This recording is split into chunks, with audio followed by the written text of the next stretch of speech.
কুকুর বা বিড়াল কামড়েছে, অবশ্যই চিকিৎসকের কাছে আর যাওয়ার দরকার। আমরা কখনোই বলবো না চিকিৎসকের কাছে যাবেন না, কিন্তু চিকিৎসকের কাছে যেতে তো সময় লাগবে।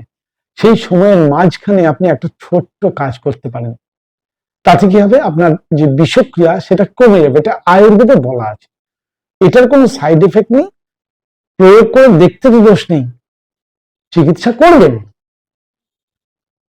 কুকুর কামড়ানো এবং চিকিৎসার মাঝখানে আপনি যেটা করবেন সেটা পেঁয়াজের রস আর পুদিনা পাতার রস দুটোকে সমান পরিমাণ নিয়ে মিক্স করে একটা তামার পাত্রে রাখুন 5 মিনিটের জন্য।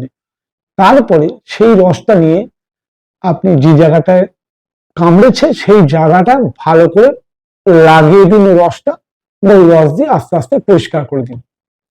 বিষক্রিয়া অনেকাংশে ধ্বংস হবে, এটা আয়ুর্বেদের মত।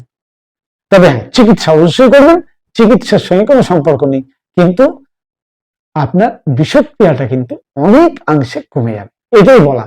প্রয়োগ করে দেখুন,